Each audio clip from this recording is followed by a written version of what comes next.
What's up, YouTube? Curtain6693 here to bring you gaming and anime news, as well as anything that I find interesting.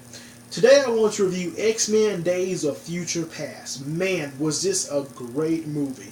I'm going to try to keep this short. Now, I don't want to go past 10 minutes, because I previously recorded the video on my phone about 20 minutes, and it was too long and it wouldn't go through, and I don't feel like going through all that again, so I guess I'll have to keep it short. Yeah, this will be a spoiler review. I'm not, if you guys have seen previous movie reviews on my channel, I'm not a big fan of spoiler-free reviews. I feel like I have to keep saying, oh, I can't tell you about this because it'll be a spoiler, and I feel like I have to hold back too much. I just want to tell you guys what I saw and the awesomeness that I saw on X-Men Days of Future Past. Okay, so let's talk about the good, the bad, and just the overall. The good. This is the best one they've ever made. The best way to put it is, how the other films, like X-Men 3, for instance, The Last Stand was more about like, oh, look at that mutant, oh, he has that power, cool, moving on. That mutant, it had a bunch of different mutants, and they didn't really have character. It was really just, oh, they just have these powers, and they fight for the good of evil, or the good or evil, but it wasn't really like in depth. This movie does the exact opposite. It focuses on the small. Well, there are a lot of mutants in this movie, but the focus is much better. Mystique, Jennifer Lawrence pretty much steals the show, and also younger Magneto and younger Professor X. They steal the show on this. It's pretty much them.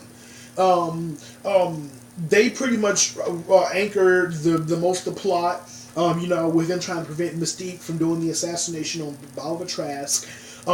Jennifer Lawrence takes a lot of ass in this movie. I felt like like I said, in the first film, it was just kind of her, just kind of figuring out her place. In this film, she's in it. She's kicking ass, and I'm like, damn, she looks good.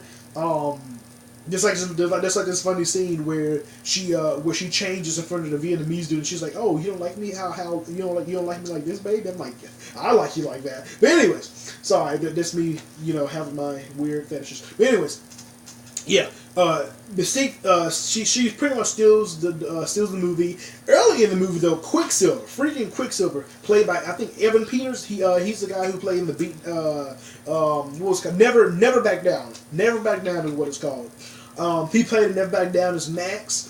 You can tell he's older, more mature. He's matured up as an actor. He was always kind of that quirky, funny guy to begin with, but in this movie, he really blooms. He really steals the show. I would have loved to have seen more of him, but you can never have too much of a good thing. And I've read that in the next film, X-Men Apocalypse, wink wink, that he will be featured in that movie again. So yeah. We'll see more of him, hopefully, and hopefully he'll join them and be a little bit more active. But yeah, that's the movie's great. I thought that the villain Oliver Trask, he was good. The actor from Game of Thrones, the little midget guy, he's good. I love the William Stryker appearance in the movie. How I love how they just tie so many things together. Yeah, it was all just great. I thought the film itself just looked great. There were plenty of action scenes. The pacing is really great. There's so much character and depth, and you feel for the characters, and you understand why Professor X, doesn't want those memories. You understand why Magneto's pissed off. You understand why Mystique, wants to have an all-out war between with the humans. Or she kind of, she wants to rescue her brothers and sisters. You feel how they feel, and I love that. I love how you really feel for them, as you understand. You also understand where the humans come from. You're like, yeah, I mean, think about it, if this guy transforms into like a freaking blue beast or whatever, wink wink, you'd be scared. You'd understand that, like, hey, humans can actually ban. This is actually bringing humans together. Even though they're not, that ultimately they have it wrong, but you understand why every side is where they are, and it's very prevalent in this movie. There's actually this incredible scene where Magneto, he throws a ship toward the Sentinels, and kind of storm makes it blow up to, I guess, kind of buy time. And you see a piece of shrapnel or whatever hits him in the stomach, and then you're like, oh crap, now he's about to die. And so he goes back through the portal, he goes back to the room, and then him and Professor X have this great line where he's like, we've wasted so many years fighting each other. If we can only have a precious few of them back, he said something like that, basically saying like, man, we've been spending our entire life fighting each other, and we've really been wanting the same thing. And then they shake hands, and it's a beautiful moment, because if you've seen the previous X-Men films, they've been fighting each other for a long time, and then finally see them say, you know what, come here, man, I love you, man, it was just a good moment, it's a good moment, Yeah, it was great. It was great. I love that. I love how they finally had a sense of closure for those characters. That was so good. But now the ending of the movie.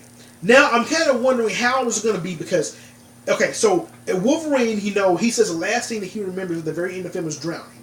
So that means from that time until 2020, I think it said 2023, which was the time that he wakes up, which is like 50 years or something like that.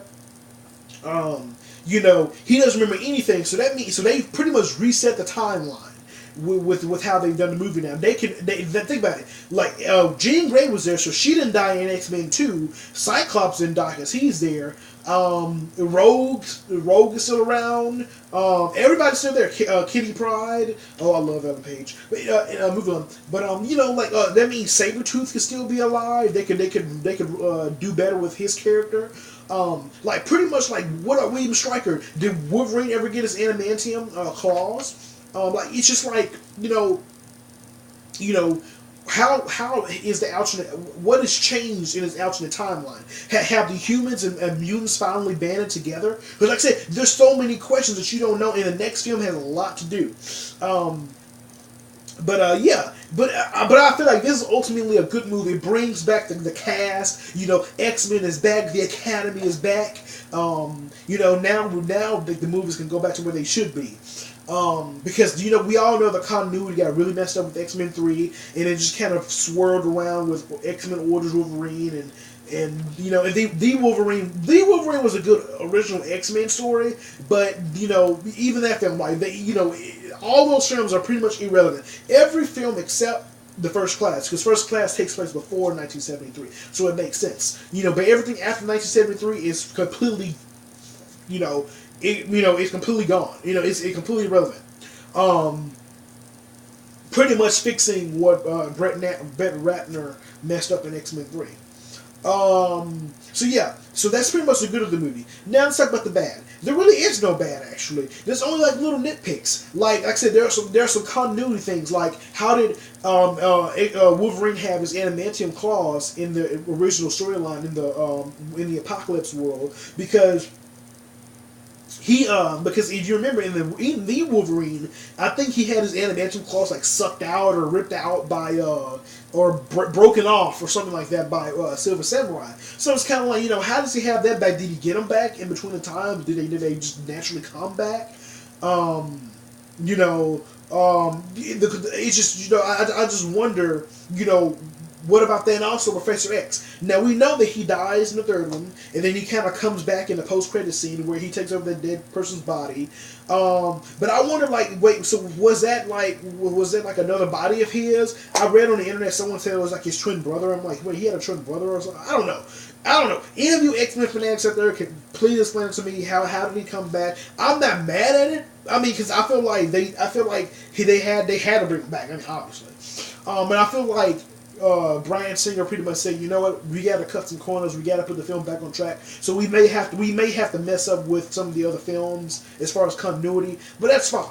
And the only other thing, like I said before, I would have loved to have seen Quicksilver a little bit more. Not too much where he just takes over the film completely, but I just would have loved to have seen him come back at the end, or because you see him briefly, he's watching the stuff on the TV, but I just kind of felt like as soon as we got excited for his character, he was kind of gone from the movie. Which I understand, he was the main star. Don't get me wrong, I'm not saying that I ruined the movie. I'm just saying that he was so good that when you don't see him anymore for the rest of the movie, like, oh man, I would have loved to have seen him, in another scene or two. But apparently, I read that he's gonna be recast as again in the second film, The Apocalypse. So yeah, he'll be back.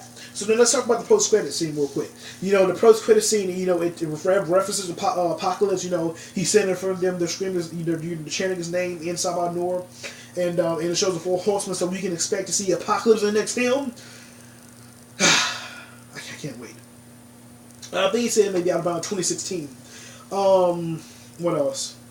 Yeah, so I'm wondering, like I said, I wonder how this is going to play, because I read somewhere that the movie may take place primarily in the 1980s. Well, I guess about 10 years after the events of this last Days of Future Past in the past storyline. So I wonder, you know, how is it going to work? Did Apocalypse attack them during the 80s? And I mean, how are they going to use that? You know, because I know that they're probably going to reuse the younger version of Professor X and Magneto. So, and I think we may even see a younger version of Cyclops and Jean Grey. So I wonder how is it going to work with the story? Did he get awakened in the 1980s and he came and attacked them in the future time in the present day? Like, I wonder like how the story is going to be framed for them to use the past characters. But whatever they do, I know it's going to be good. That's pretty much what I have for the review. It's a great movie.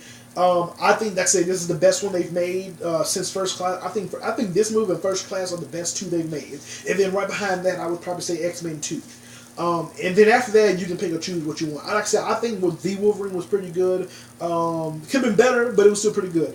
But like I said, I feel like that and this and First Class were the best 2 films ever made. If you felt like you were kind of out of it on X-Men, this is the movie to get back into it on. It's a great movie. Check it out. Rate, comment, favorite, subscribe, and let me know what you guys think about the movie. Did you guys like it? What direction do you think the movie's going to go on? I know that I've been talking nonstop for like 11 minutes. I know I said I'll never not let it go past 10, but you know I just kind of had to get all this stuff out. But let me know what you guys think, and I'll see you y'all later. Curtain 6693 out. Peace.